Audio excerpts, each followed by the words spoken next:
อานาปานสติจิตรู้จิตตื่นเบิกบาน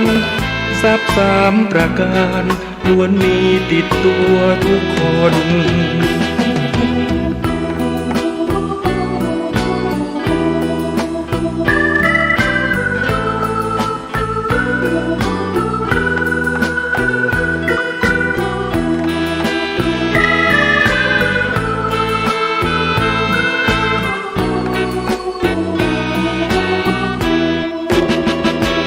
การที่สามทรัพย์นี้งดงามหนักหนาพระท่านบอกว่าก็คือทิฏฐิธรรมังธรรมเดิมที่แท้พ้นจากสังขารธรรมจิตว่างเลิศล้ำหรือสุญญตานิพพาน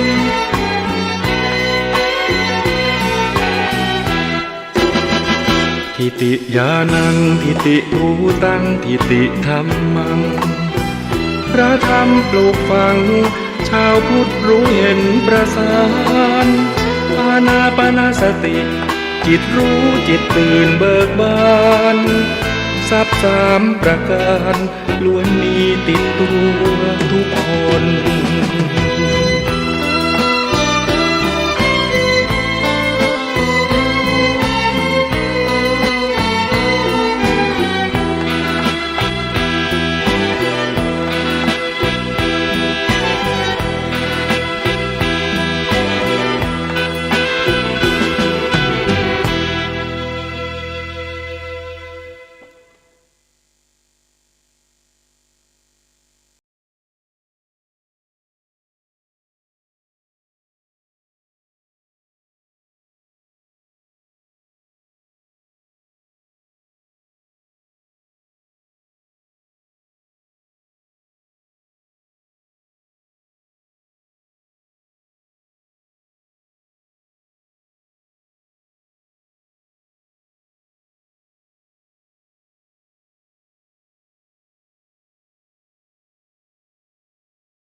ธงชาติและเพลงชาติไทยเป็นสัญลักษณ์ของความเป็นไทยเราจงร่วมใจยืนตรงเคารพธงชาติด้วยความภาคภูมิใจในเอกราชและความเสียสละของบรรพบุรุษไทย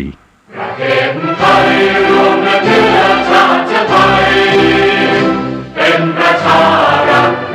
ผ้าไทยของไทยทุกส่วนอยู่ดำรงคงไว้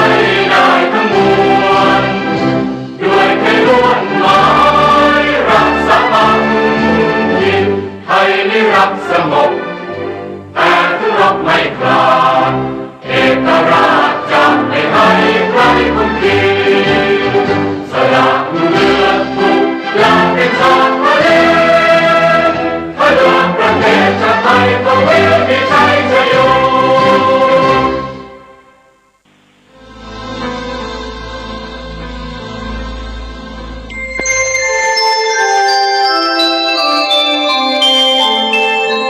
ขณะนี้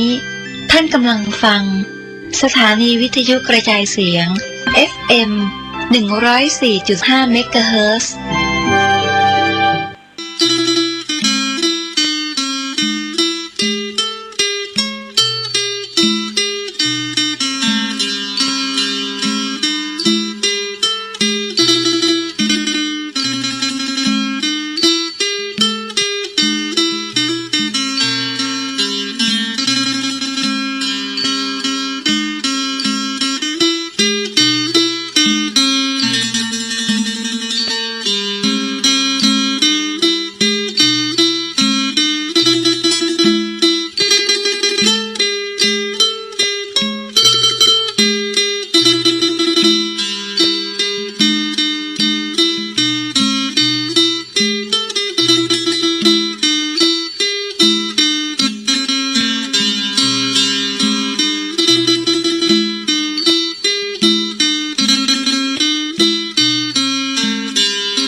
วันนี้ขอปากกับอาตมาภาพ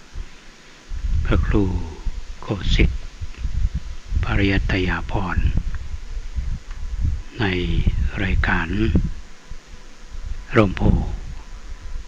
รายการนี้นำเสนอแก่ท่านผู้ฟังทุกวันเสาร์และวันอาทิตย์โดยจะเริ่มตั้งแต่เวลานี้เป็นต้นไป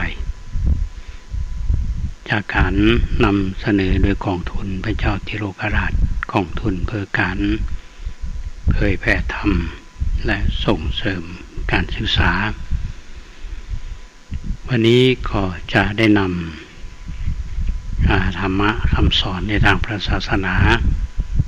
มาบรรยายท่านทั้งหลายได้ฟังกันพร้อมกันนั้นจะได้น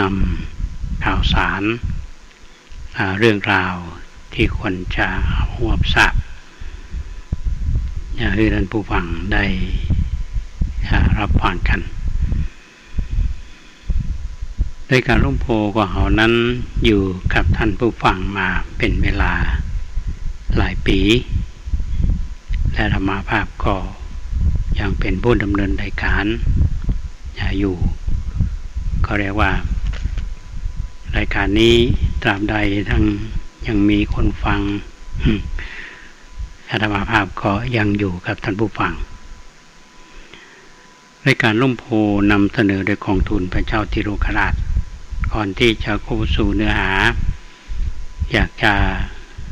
อู้เรื่องกองทุนพระเจ้าธิโรกราชให้ท่านทั้งหลายได้ฟังกันโดยเฉพาะอย่างยิ่งวัตถุประสงค์เพื่อส่งเสริมการศึกษาของพระภิกษุสามเณรและก็ผ่านการเผยแผ่ธรรมปกติทุกปีเขาก็จะมีการมอบทุนการศึกษาแก่พระภิกษุสามเณรของวัดพระแดงเขาที่ท่านได้ศึกษาเรื่องของพระธรรมวินัยศึกษาในระดับของ มัธยมอุดมศึกษาอย่างต่อเนื่องมาทุกปี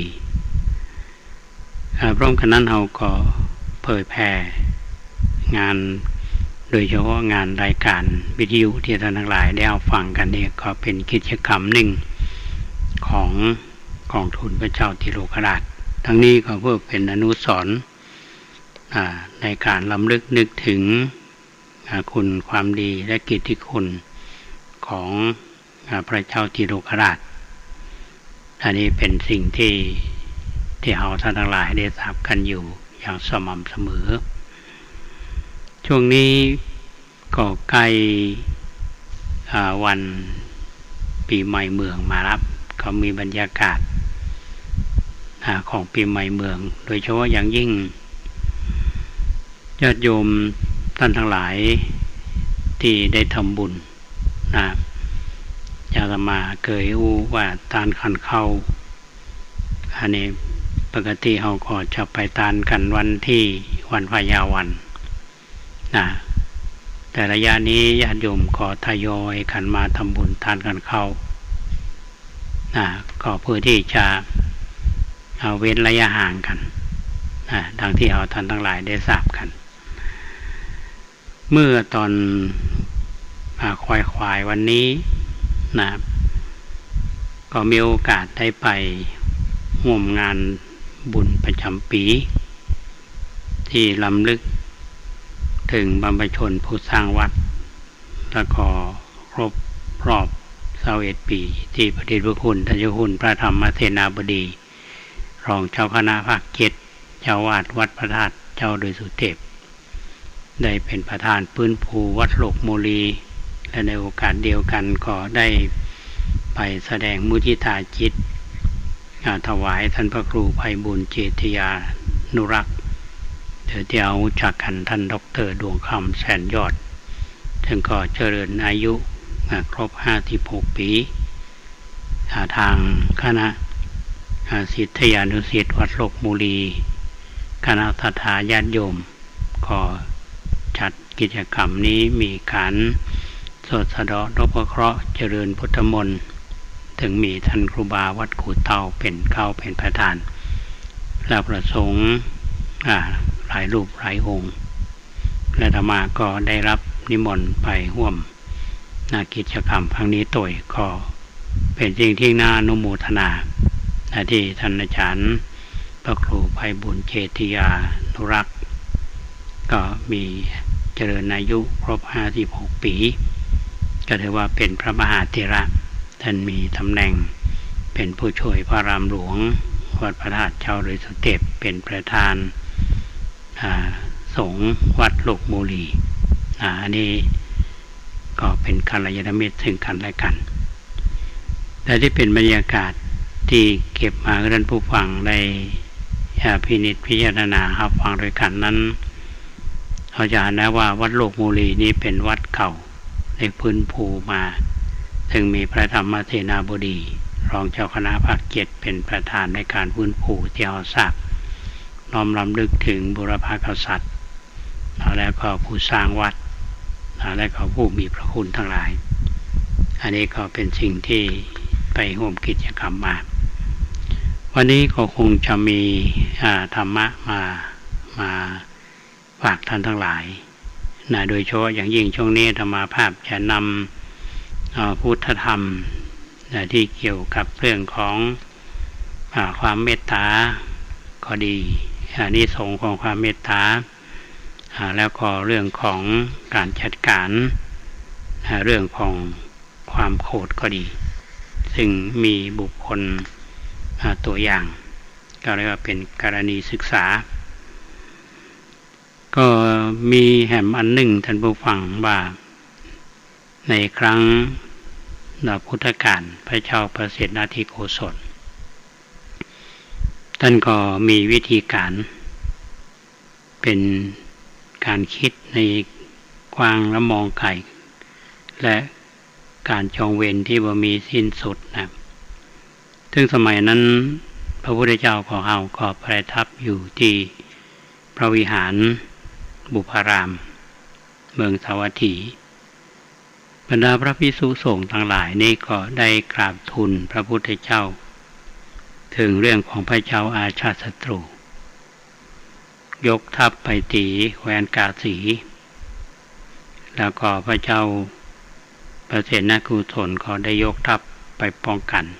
แต่ว่าพ่ายแพ้ปิกมา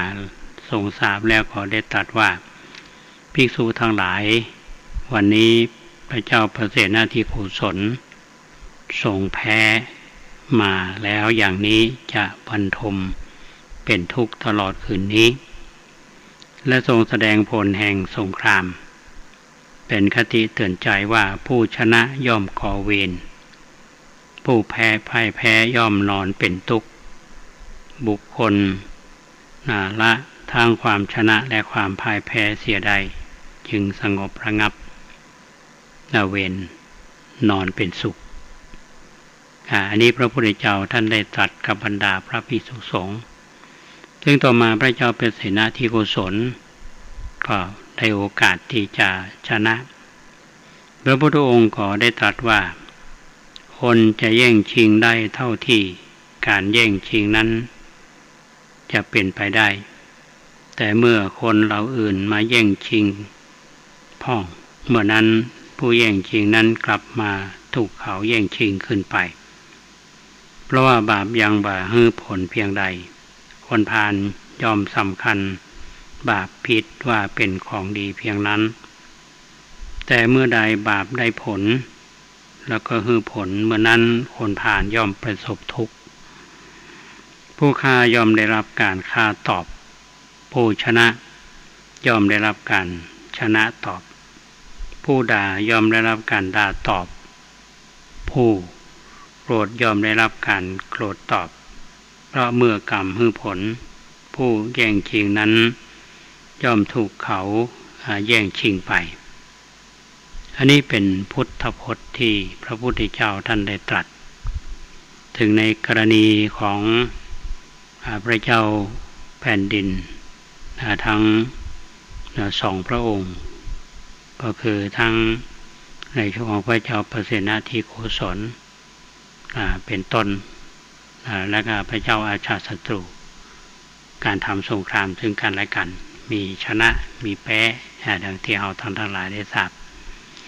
ทีนี้เราก็มาดูกันท่านผู้ฟังว่าใน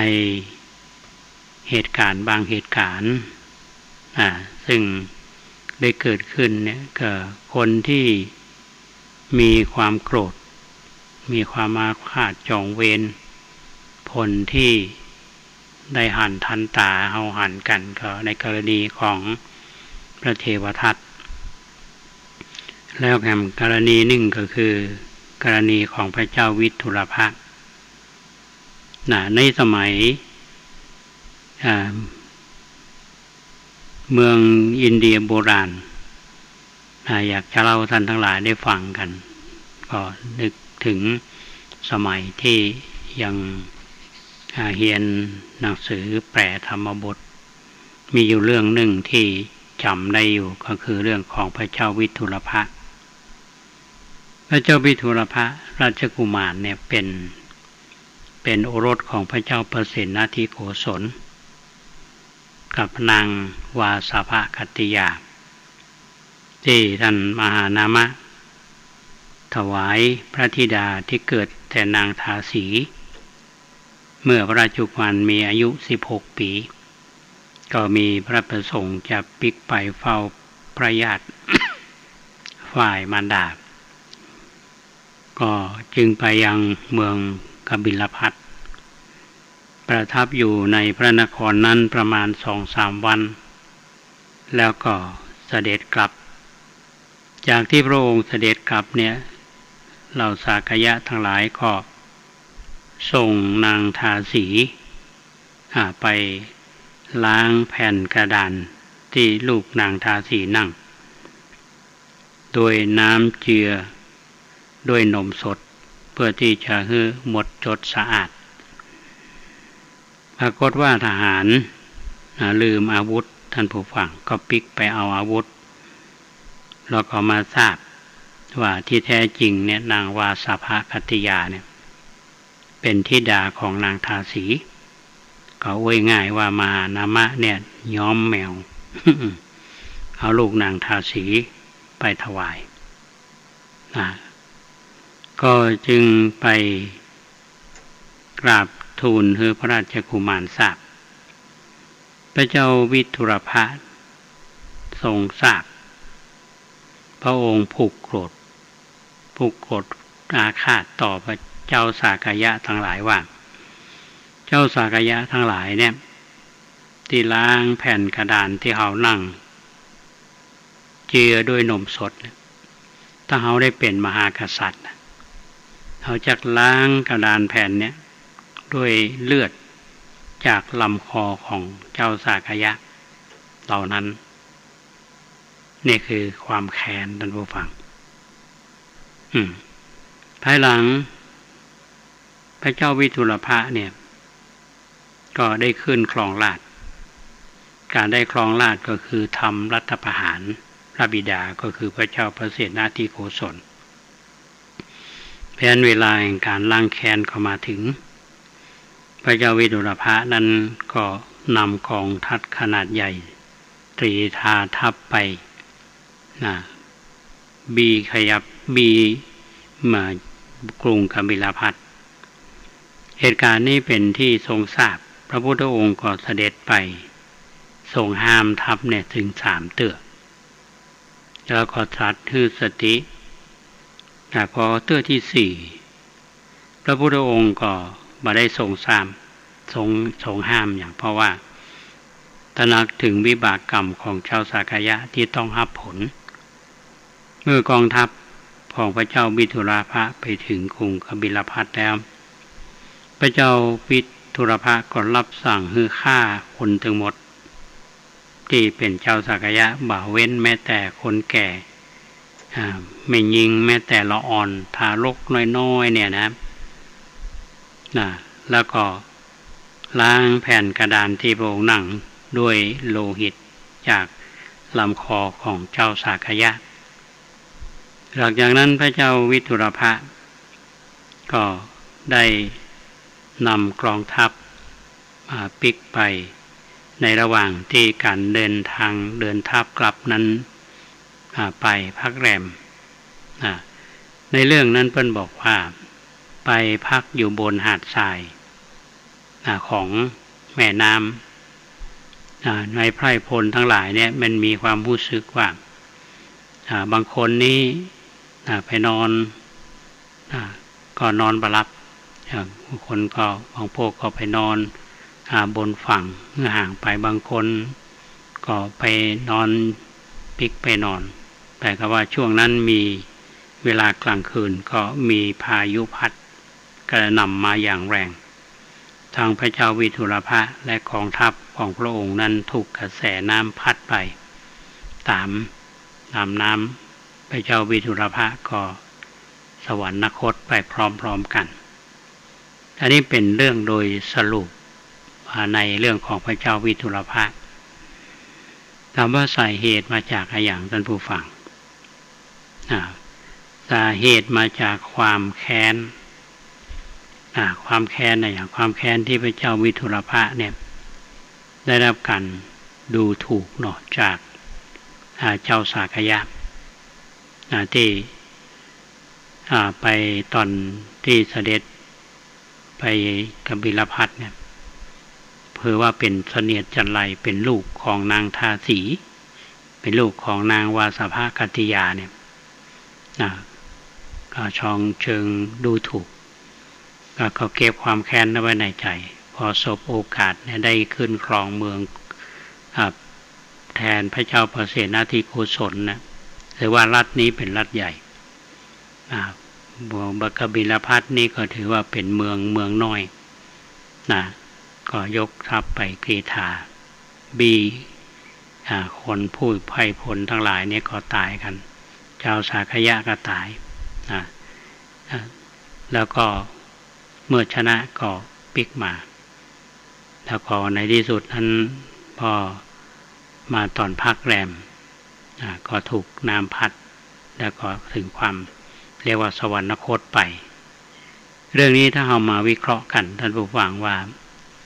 การผูกโกรธหรืออาฆาตแค้นเนี่ยถ้าหากว่าพระเจ้าวิทุรภะนี่มีวิธีการจัดการเรื่องโทสะได้ดีเนี่ยเหตุการณ์ทั้งหมดจะบ่เกิดขึ้นอันนี้เป็นเรื่องที่บรรนำพุทธธรรมในประเด็นที่พระพุทธเจ้าของเราเสด็จไปทรงห้าม3เตื้อนี่ยังพอฟังอยู่แต่เตื้อที่4นี่บ่ฟัง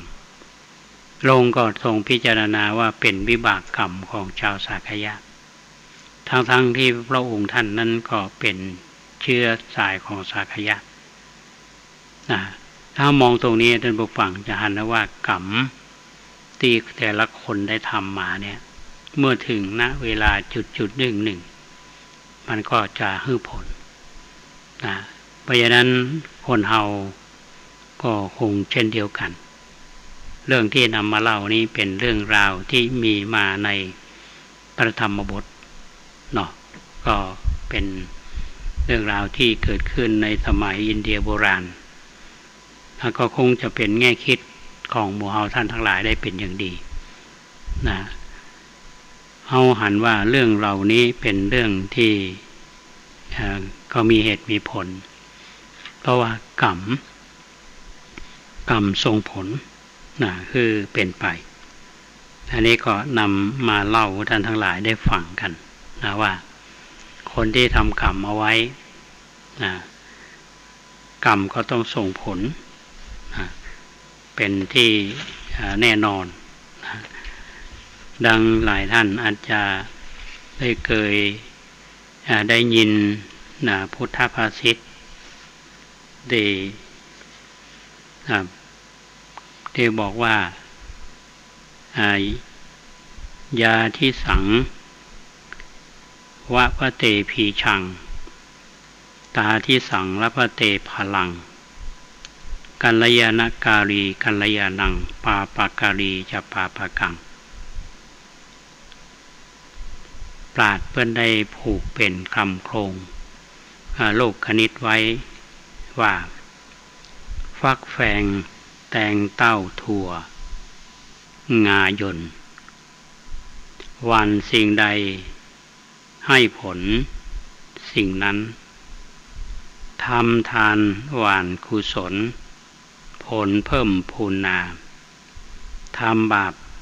บาปชั้นไล่เลี้ยวตามตนคือกรรมก็คือผลทำบาปไปอันนี้เป็นเครื่องยืนยันที่เขาได้ว่าทำดีได้ดีทำชั่วได้ชั่วที่ว่าภาวันพืชเช่นใดย่อมได้ผลเช่นนั้นเขาปลูกบะแตงก็ได้กินบะแตงปลูกบะเต้าก็ได้กินบะเต้าปลูกถั่วได้กินถั่วปลูกงาก็ได้กินงาแล้วก็คือผลถ้าทำบุญทำกุศลก็ส่งผลถ้าทำบาปก็ย่อมได้รับบาปนั้นก็จะสนองอันนี้ก็ฝากท่านผู้ฟังไว้เป็นแง่คิดในวันนี้นะครับก็เป็นเรื่องของกรรมในช่วงครึ่งรายการเนี่ยท่านผู้ฟังปกตินั้นที่ผ่านมาเนี่ยธรรมาภาพจะไลฟ์สดแล้วก็จะมีท่านได้เข้ารายการมาได้แสดงความคิดเห็นในช่วงนี้ก็บ่สะดวกที่จะทำแบบนั้นก็คือท่านทั้งหลายได้ฟังผ่านไลฟ์สดในผ่านคลื่นวิทยุท่านได้ฟังกันนะครับเพราะฉะนั้นช่วงนี้ก็คงจะมีข่าวสารให้ท่านทั้งหลายได้ฟังกันเป็นข่าวสารการกุศลก็เป็นเรื่องของการทำบุญเพื่อที่จะให้ท่านทั้งหลายเนี่ยได้ฟังแล้วเราจะได้ว่าชาวพุทธเราช่วงใกล้วันก็เรียกว่าวันปีใหม่เมืองเนี่ยวันพรุ่งนี้ท่านผู้ฟังวันที่11เดือนเมษายน2565 เป็นวันจันทร์ที่วัดศรีโสดาเชิงดอยสุเทพอำเภอเมืองจังหวัดเชียงใหม่คณะสงฆ์วัดศรีโสดาพระอารามหลวงศิษยานุศิษย์ก็จัดทำพิธีทำบุญครบรอบวันเกิดอายุวัฒนมงคล87 ปีถวายพระเดชพระคุณพระเทพโกศลเจ้าอาวาสวัดศรีโสดาพระอารามหลวงที่ปรึกษาเจ้าคณะภาค7อดีตเจ้าคณะจังหวัดเชียงใหม่อดีตรองอธิการบดีมหาวิทยาลัยมหาจุฬาลงกรณราชวิทยาลัยสำหรับพระเดชพระคุณท่านเจ้าคุณพระเทพโกศลท่านพระเถระเป็นมหาเถระผู้ใหญ่มีผู้ที่เคารพนับถือจำนวนมากอาตมายังจำได้ว่าตอนที่อาตมาอยู่กรุงเทพช่วงที่ไปศึกษาในมหาวิทยาลัยมหาจุฬาลงกรณราชวิทยาลัยที่วัดมหาธาตุโดยจำพรรษาอยู่ที่วัดมหาพุทธารามมีกิจกรรมหนึ่งที่เราได้ทำร่วมกันคือกลุ่มของบรรดาพระภิกษุสงฆ์สามเณรเชียงใหม่เราก็เรียกว่ากลุ่มสาธมิกเชียงใหม่หลายท่านที่ไปอยู่ในกรุงเทพเป็นพระเถระผู้ใหญ่ก็ได้มีกลุ่มขึ้นมาแล้วก็จะมีประธานพระเดชพระคุณท่านเจ้าคุณพระเทพโกศลสมัยก่อนนั้นท่านเป็นประธานสาธมิกเชียงใหม่ชื่อว่าพระมหาสังวาลพระมาวันโนท่านอยู่กุฏิ8วัดเบญจมบพิตรในหลังมานี้ท่านก็เดินทางไปปฏิบัติศาสนกิจที่ต่างประเทศแล้วปีกมาท่านก็สนองงานของหลวงพ่อสมเด็จวัดเบญจมบพิตรอาตมาจำได้ปะท่านที่วัดคฤหบดีซึ่งไปในงานของท่านพระครูธรรมาภิรมย์หรือท่านอินถาชยธรรมโมคือท่านพระครูธรรมาภิรมย์วัดน้ำบัวหลวงปัจจุบันเนี่ยท่านก็เป็นประธานสาธมิกเชียงใหม่ก็ได้กราบเรียนเพื่อนว่าพระเดชพระคุณปิกจากเมืองนอกมาจะมีเป้าหมายในทำงานประการใดท่านกันบอกว่าแล้วแต่ผู้ใหญ่แล้วก็สมเด็จท่านก็ได้ส่งหลวงพ่อขึ้นมาประจำที่วัดศรีโสดาได้เป็นพระครูประหลัดรองสมเด็จสมเด็จสมัยนั้นต่อมาท่านก็มีสมณศักดิ์เป็นพระสุนทรพุทธิธดาก็จำได้ว่าท่านก็เป็นเจ้าคณะอำเภอสันป่าตองต่อมาท่านก็เลื่อนสมณศักดิ์มาเป็นพระราชวิมลเมธีแล้วก็ต่อมาก็เป็นพระเทพโกศลเป็นรองเจ้าคณะจังหวัดเชียงใหม่เป็นเจ้าคณะจังหวัดเชียงใหม่ที่สำคัญนั่นก็คือพระเดชพระคุณท่านได้เป็นรองอธิการบดีวิทยาเขตเชียงใหม่อาตมาภาพนั้นได้ทำงานเป็นอาจารย์สอนในมจร.และก็เป็นผู้บริหารได้สนองงานของท่าน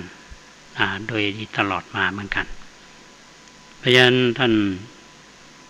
หลวงพ่อนั้นมีเมตตาธรรมต่อมวลบรรดาผู้บริหารมจร.แล้วก็บรรดานิสิต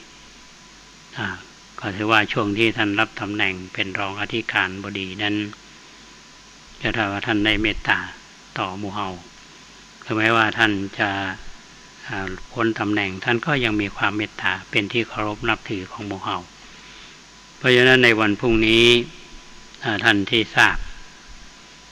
ก็คงจะไปถวายมุทิตาสักการะไปร่วมกิจกรรมซึ่งทางวัดก็ได้จัดขึ้นก็จะมีการเจริญพุทธมนต์สืบชะตาถวายท่านอันนี้เป็นเรื่องที่หมู่เฮาท่านทั้งหลายที่ทราบแล้วเขาก็จะไปร่วมในกิจกรรมเพื่อเป็นกำลังใจถวายพระเดชพระคุณณอุโบสถวัดศรีโสดาอันนี้เป็นเรื่องราวที่ควรจะได้รับรู้รับทราบแล้วก็เข้าไปร่วมกิจกรรมและธรรมะหนึ่งนั่นก็คือเรื่องของการทำกิจกรรม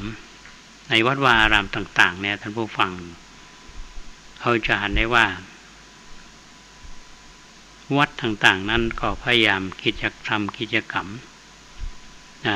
ที่เชื่อมโยงในเรื่องของกิจกรรมวันปีใหม่เมืองเอากิจกรรมหลายๆกิจกรรมมาบูรณาการกันอย่างเช่นที่วัดประสิงห์บรมมหาวิหารพระเดชพระคุณท่านเจ้าคุณพระเทพสิงหวราจารย์รองเจ้าคณะจังหวัดเชียงใหม่ท่านก็เป็นอดีตอธิการบดีรองอธิการบดีมจร.วิเขตเชียงใหม่ซึ่งก่อนหน้านั้นที่อาตมารับตำแหน่งหมดวาระท่านก็รับภาระมาเป็นรองอธิการบดีจนครบวาระจนท่านครบท่านพระเดชพระคุณท่านเจ้าคุณวิมลมุนีซึ่งเป็นเจ้าคณะอำเภอกัลยาณิวัฒนาวัดศรีโสดาก็มารับตำแหน่งพระเดชพระคุณท่านเจ้าคุณพระเทพสิงหวราจารย์นั้นท่านก็เป็นพระมหาเถระที่ส่งเสริมในเรื่องของกิจกรรมโดยเฉพาะอย่างยิ่งประเพณีสมโภชพระสิงห์ซึ่งเป็นพระคู่บ้านคู่เมืองในปีนี้ท่านก็จัดกิจกรรมก็จะมีการเจริญพุทธมนต์สวดมนต์ตันโดยนิมนต์พระเถระเมืองเชียงใหม่เฮานี้ไปประกอบพิธีแล้วก็เชิญญาติโยมที่ไปร่วมกันทุกปีเนี่ยไปร่วมในพิธีก็งานก็จะเริ่มตั้งแต่5 โมงแมลงพระสงฆ์ที่ได้ไปเจริญธรรมนต์ก็ใช้สถานที่วิหารลายคำในวันพรุ่งนี้อาตมาภาพก็ได้รับนิมนต์พระเดชพระคุณก็มีเมตตาได้นิมนต์ไปร่วมกิจกรรมอันนี้เป็นเรื่องที่หมู่เฮาท่านทั้งหลายก็คงมีส่วนในการที่จะร่วมกิจกรรมสำคัญในลักษณะเช่นนี้ก็เรียกว่าก่อนปีใหม่คือก่อนวันสังขารล่องก็เป็นกิจกรรมก็คงจะต่อเนื่องไปเรื่อยๆไปถึงในส่วนนั้นนะครับแต่นี้ช่วงของถัดจากนั้นนี่วัดต่างๆก็จะเริ่มมาตั้งแต่วันที่12 13 14 15 16 17ช่วงนี้ก็จะมีกิจกรรมเกี่ยวกับวันปีใหม่เฮาในส่วนของวัด7 ยอดท่านผู้ฟังในวันเสาร์ที่16 เมษายน 2565เนี่ยเวลาเช้า6 โมงพระเดชพระคุณท่านเจ้าคุณพระเทพปริยัติเจ้าคณะจังหวัดเชียงใหม่เจ้าวาดวัด7 ยอดท่านก็ได้น้อมรำลึกถึงพระเจ้าติโลกราชกษัตริย์แห่งล้านนาในราชวงศ์เมียงรายลำดับที่9ซึ่งสถานที่แห่งนั้นจะเป็นที่ประดิษฐานก็เรียกว่าพระอัฐิอัฐิของพระเจ้าติโลกราชแต่พระเดชพระคุณก็ได้มีการสร้างรูปพระรูปของพระองค์ท่านก็จะมีพิธีบวงสรวงดวงพระวิญญาณพระเจ้าติโลกราชแล้วก็ได้นิมนต์พระสังฆเจ้า ไปสวดทักษิณานุปทานรับทายทานที่วัดเจ็ดยอดก็เป็นงานช่วงเช้าในช่วงของวันที่ย่งปีใหม่อาตมาภาพก็จะไปร่วมก็คงเป็นการเชื่อมโยงกันเนาะวัดประแดงมหาวิหารเฮาเนี่ยเป็นวัดที่พระเจ้าติโลกราชได้สถาปนาก็ถือว่าวัดเจ็ดยอดกับวัดประแดงในอดีตเนี่ยเป็นอันหนึ่งอันเดียวกันถ้าเราจะศึกษาในเรื่องของประวัติศาสตร์พระเจ้าติโลกราชนั้นท่านได้ทรงอุปถัมภ์ในการชำระพระไตรปิฎกพ.ศ. 2020ที่วัดเจ็ดยอด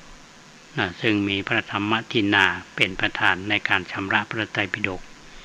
ก็ถือว่าเป็นพระราชกรณียกิจที่พระเจ้าติโลกราช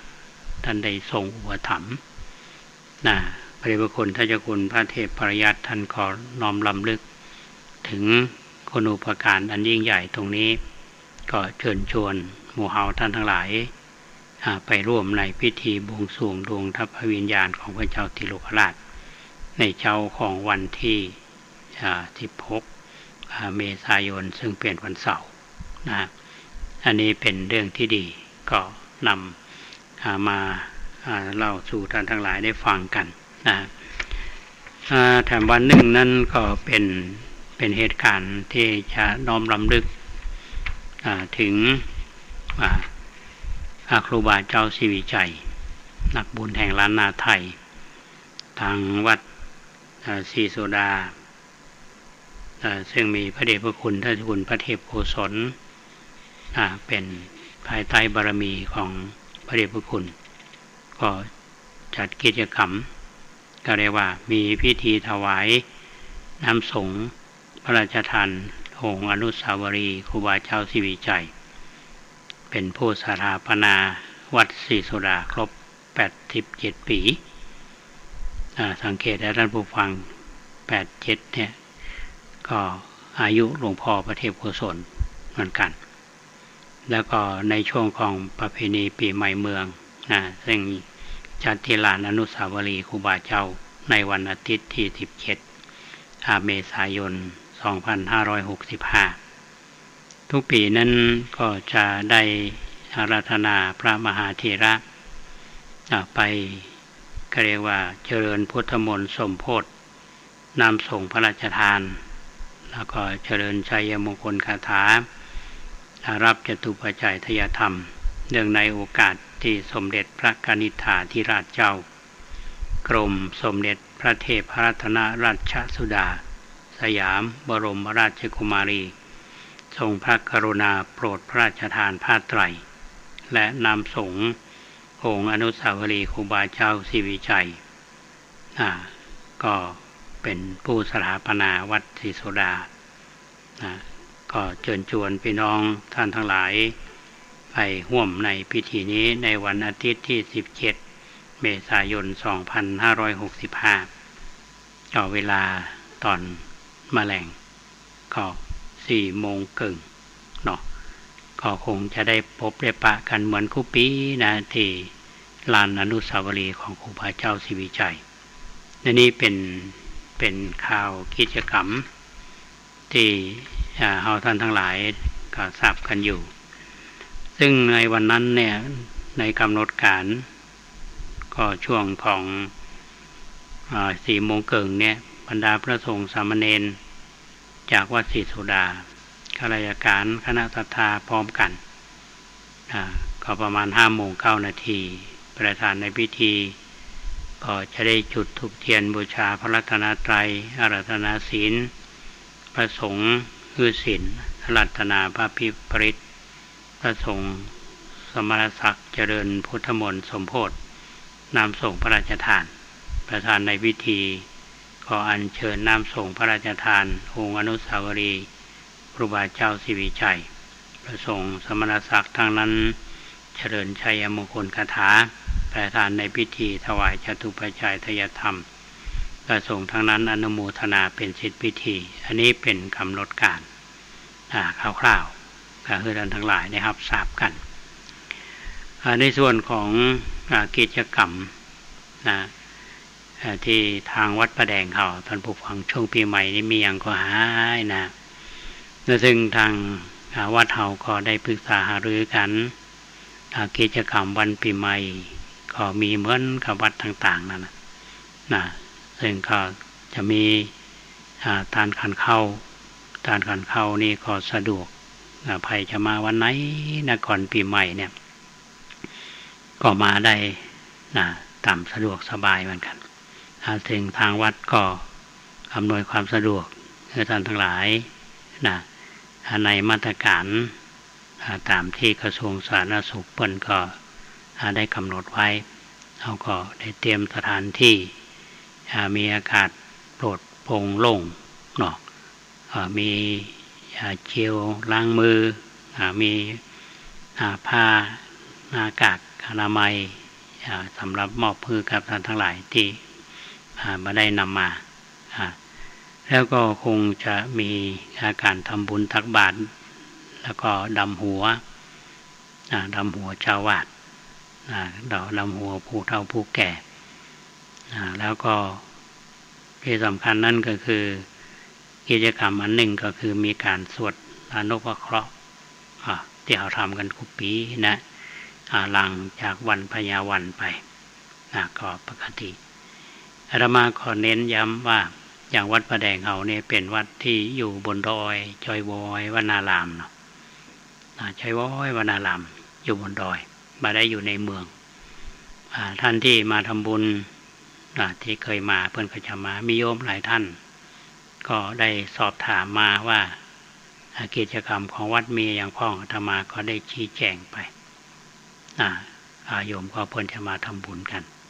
อันนี้เป็นเรื่องที่ทุกวัดก็ทำกิจกรรมแต่ที่เราน่าจะพิจารณากันก็คือว่าการทำบุญเนื่องในวันโอกาสปีใหม่เมืองเราเนี่ยนะอาตมาฟังมาจากหลายๆแห่งอย่างสถานการณ์โควิดในมาตรการอย่างบางหมู่บ้านผู้นำหมู่บ้านในเปิดประกาศเลยนะว่าปีนี้กิจกรรมดำหัวอันนี้บ้านนอกนะเพราะว่าไม่ใช่ในเมืองเพิ่นบอกว่ากิจกรรมดำหัวนี่เขาเรียกว่าอาจจะงดคำว่างดนี่คือพอมีการรวมกลุ่มคนเยอะๆหรือแม้ว่าผู้เฒ่าผู้แก่ที่เขาเคยไปดำหัวพออุ้ยไม่อุ้ยก็ดีก็คงจะบาทำนะก็คือเพื่อเซฟผู้สูงอายุในความเห็นของอาตมานั้นก็ว่าเป็นเรื่องที่ดีนะเท่าที่สอบถามมาแต่ว่าหมู่บ้านแห่งนี้เนี่ยจำนวนผู้ติดเชื้อเนี่ยมีน้อยมีน้อยเพราะความเข้มแข็งของผู้นำก็อาจจะมาเป็นที่ถูกใจของคนบางคนของคนบางกลุ่มเมื่อเทียบกับบางหมู่บ้านที่อยู่รอบๆเนี่ยก็ติดเชื้อกันเพราะฉะนั้นต้องอาศัยผู้นำที่มองรอบด้านเพื่อเกิดปัญหาแต่ถ้าว่าทำให้ผู้สูงอายุได้เสียชีวิตก็ดีมันจะนำมาถึงความเสียใจนะว่าอย่างนั้นเพราะฉะนั้นอาตมาว่าในช่วงนี้ก็คงจะทำใจเนาะผู้เฒ่าผู้แก่ทั้งหลายก็บอกคงบ่น้อยใจว่าปีนี้อย่างลูกหลานบ่มาดำหัวลูกหลานอาจจะเปลี่ยนวิธีใหม่เนาะอย่างที่อาตมา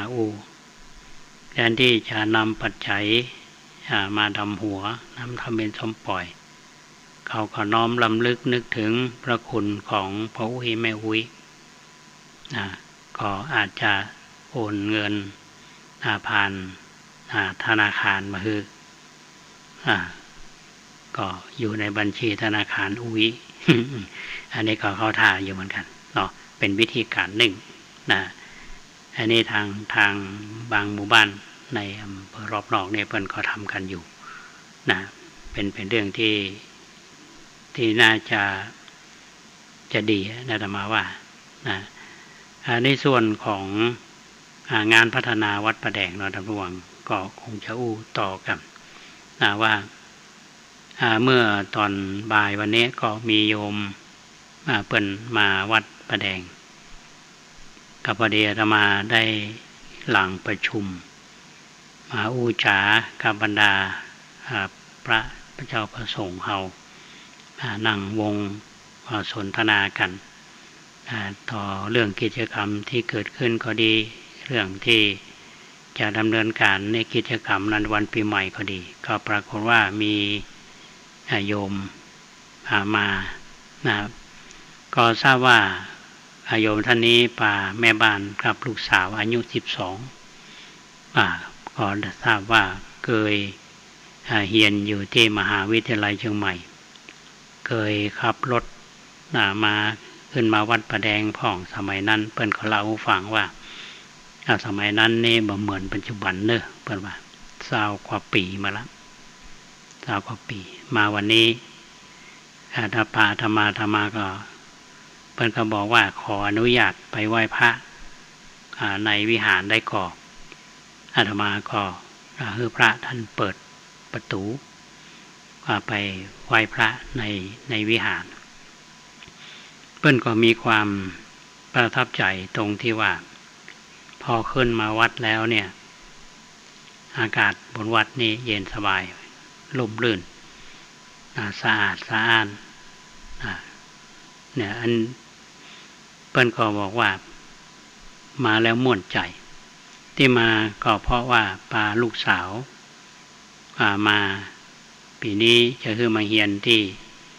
โรงเรียนสาธิตมหาวิทยาลัยเชียงใหม่ใกล้วัดประแดงก็ได้เล่าเรื่องของประวัติวัดประแดงให้เพื่อนฟังย่อๆพร้อมกันนั้นก็มอบหนังสือไป2 เล่มโยมท่านนี้ก็มีความพึงพอใจแล้วก็บอกว่าโอกาสหน้านี้จะได้แวะมาวัดประแดงเอาอันนี้ก็ต้องขออนุโมทนาสาธุขึ้นมาแล้วประทับใจเพราะว่าวัดได้เปลี่ยนแปลงไปในทางที่ดีท่านก็ชื่นชมตรงที่ว่าวัดได้รับการดูแลเอาใจใส่จากพุทธบริษัทอาตมาก็อู้เพิ่นฟังว่าวัดวาที่ดีขึ้นมาเนี่ยก็เพราะว่าญาติโยมที่มีใจเป็นกุศลได้ร่วมกันบริจาคทรัพย์รับเป็นเจ้าภาพในการสร้างกำแพงก็ดีบูรณะบันไดนาคก็ดีท่านมีทรัพย์สะดวกอยู่เพิ่นก็ร่วมทำบุญมาพอสมควรถ้าแก่กำลังบางคนมีน้อยก็ทำน้อยอันนี้เป็นโยมที่เปิ้นมาก็มีความประทับใจในส่วนหนึ่งที่นำมาเล่าท่านทั้งหลายได้ฟังกันในส่วนของงานวัดพระแดงเนี่ยท่านผู้ฟังอาตมาจะอู้ทุกครั้งว่าเอาบ่ได้รับความร่วมมือจากหน่วยงานจากพี่น้องประชาชนโดยเฉพาะหน่วยงานของมหาวิทยาลัยเชียงใหม่โดยท่านอธิการบดีทุกท่านที่ผ่านมานะได้ให้โอกาสวัดพระแดงโดยเฉพาะอย่างยิ่งคณะวิศวกรรมศาสตร์คณะสถาปัตยกรรมศาสตร์ผู้ที่บริหารท่านคณะบดีหลายๆท่านที่ผ่านมาเนี่ยก็หันความสำคัญออกแบบแล้วก็ระดมทุนชักชวนคนที่ทำบุญโดยเฉพาะอาตมาประทับใจคำอู้ของท่านผู้ช่วยศาสตราจารย์ดร.นัทวรยศอดีตคณะบดีคณะวิศวกรรมศาสตร์ท่านก็บอกไปชวนเปื่อนๆเนี่ยมาทำบุญโดยเฉพาะอย่างยิ่งท่านคณะบดีท่านปัจจุบันเนี่ยท่านรองศาสตราจารย์ดร.ธงชัยวงศ์สมุทรท่านก็มีนโยบายชัดเจนบอกว่าโฟกัสที่วัดประแดงก็เปิ้นยินดีที่จะสนับสนุนเพราะฉะนั้นพอท่านมาเป็นคณบดีท่านก็สานต่องานของท่านคณบดีท่านผู้ช่วยศาสตราจารย์ดร.นัทวรยศมาก็ช่วยออกแบบแล้วงานก็คืบหน้าไปเรื่อยๆตั้งแต่เดือนตุลาคม ตั้งแต่วางศิลาฤกษ์มาจนถึงขณะนี้งานบูรณะบันไดนาคก็เรียบร้อยแล้วการสร้างกำแพงทางลุ่มก็เรียบร้อยแล้วแล้วก็สร้างกำแพงทางบนที่ทางวัดดำเนินการต่อโครงการต่อจากนั้นก็กำลังจะเสร็จสิ้นก็เหลืองานบางกี่เปอร์เซ็นต์แล้วท่านผู้ฟังหลังจากที่ทาสีเรียบร้อยแล้วก็ติดตั้งราวสแตนเลสแล้ววันนี้อาตมาก่อนเข้ารายการก็ได้ไปดูการทำงานของช่างที่อาตมาเล่าไปวันก่อนว่าจะทำบันไดลงตรงที่ซอกในกำแพงนะช่องก็มีความกว้างพอสมควรก็ได้ทำบันได19 ขั้นลองไปทดลองเดินมาแล้วแล้วต่อไปเราก็สามารถเดินลงไปทางลุ่มได้สะดวกขึ้นอันนี้ก็เป็นการรายงานความคืบหน้าท่านทั้งหลายได้ฟังกันและญาติโยมที่ได้ร่วมทำบุญมาจะได้มีความพอใจว่าท่านทำบุญมาแล้วงานเป็นจะได้พองคืบหน้าเป็นจะได้หรือว่างานชะงักอันนี้เราต้องขอบคุณญาติโยมที่ติดตามสอบถามมาให้กำลังใจมาตลอดและที่สำคัญนั่นก็คือว่านายช่างที่มารับเหมาก็คือช่างสมนึกบิณรัตน์พร้อมกับทีมงานมดงานทั้งหลายเนี่ยที่ทำงานด้วยความรับผิดชอบแล้วก็อ่านผลงานอันนี้เป็นสิ่งที่เรามองกันว่าการจะสร้างอย่างมาสักอย่างหนึ่งเนี่ยมันไม่ใช่ว่ามันจะทำได้คนเดียวอาตมานี่ก็คงได้คิดแล้วก็ประสานงานกับทางคณะวิศวะสถาปัตย์ออกแบบญาติโยมก็ร่วมกันเป็นเจ้าภาพญาติโยมที่เคยสร้างบุญมาที่แล้วเนี่ยเขาก็ขับเคลื่อนไปด้วยกันทีนี้ก็มีหลายท่านบอกว่าจะปล่อยหลวงเมื่อใด ถามว่าจะปล่อยหลวงเมื่อใดเนี่ยท่านผู้ฟังจะปล่อยหลวงดีกะบดีกาเนาะในสถานการณ์ณวันนี้อาจารย์ว่าคำว่าปล่อยหลวงเนี่ยสะกดบ่ได้นะปล่อยหลวงถ้ารวมกลุ่มนักพอถึงตรงนี้ท่านผู้ฟังก็คงจะเชื่อมโยงกับกิจกรรมที่เราจะจัดหลังปีใหม่เนี่ยที่เราจัดกันทุกปีเนี่ยก็คือวันที่26 พฤษภาคมทุกปีเนี่ยวันกตัญญูวันกตัญญูนี่ยังจัดอยู่เนาะจัด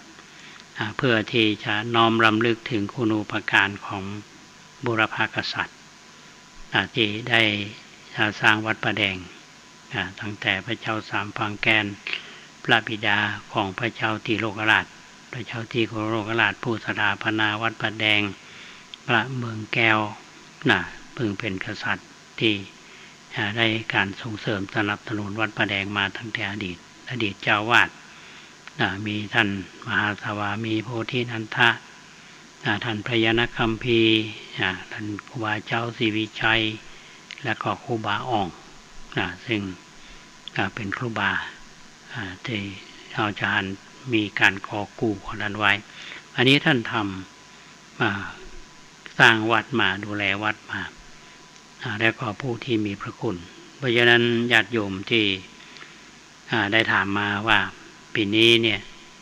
วันที่26วันกตัญญูที่มีกิจกรรมเพิ่มคือนอกจากที่เรา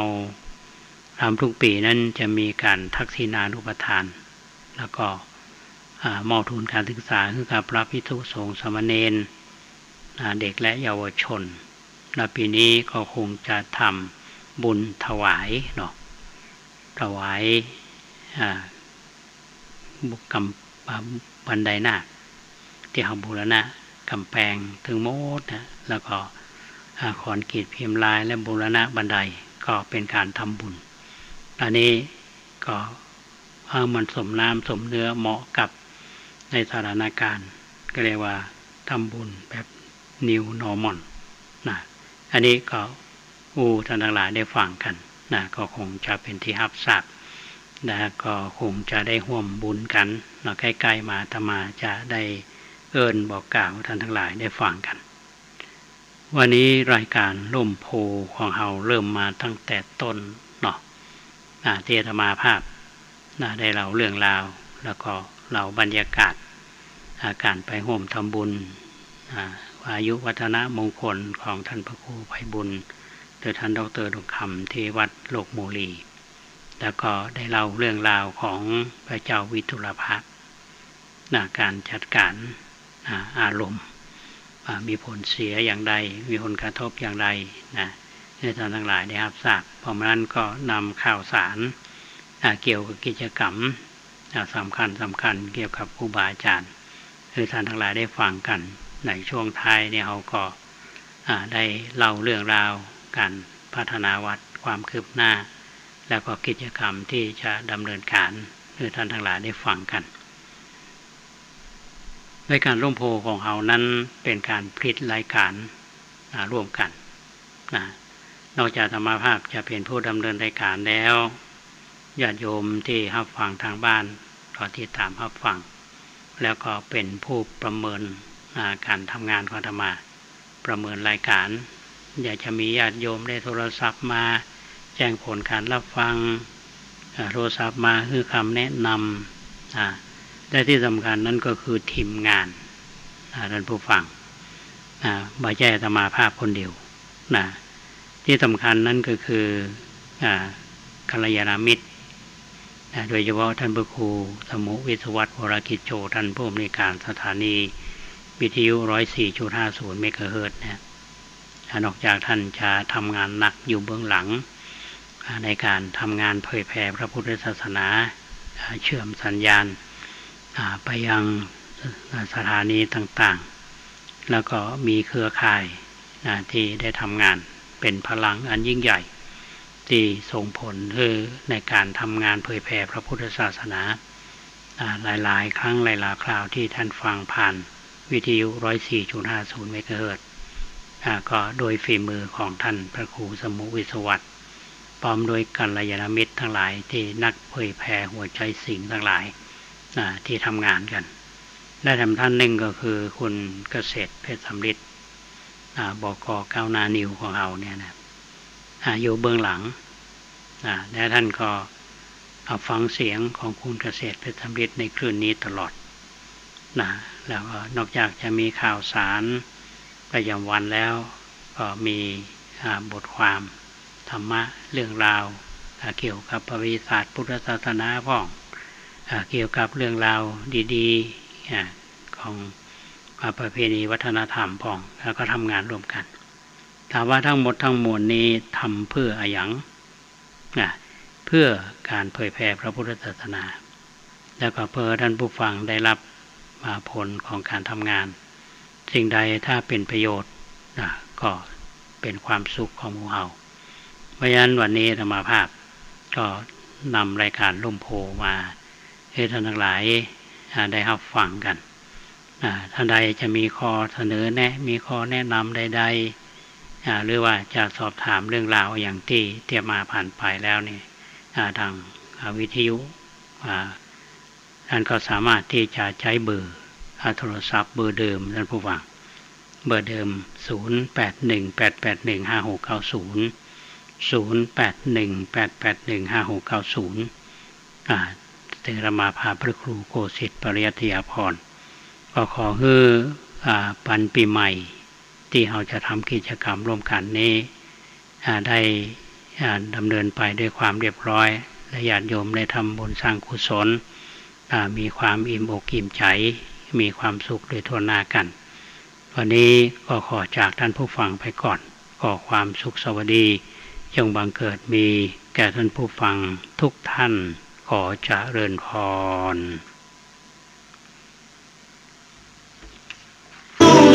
ทุกที่ฉันยังห่วงใยเคยเจอหัน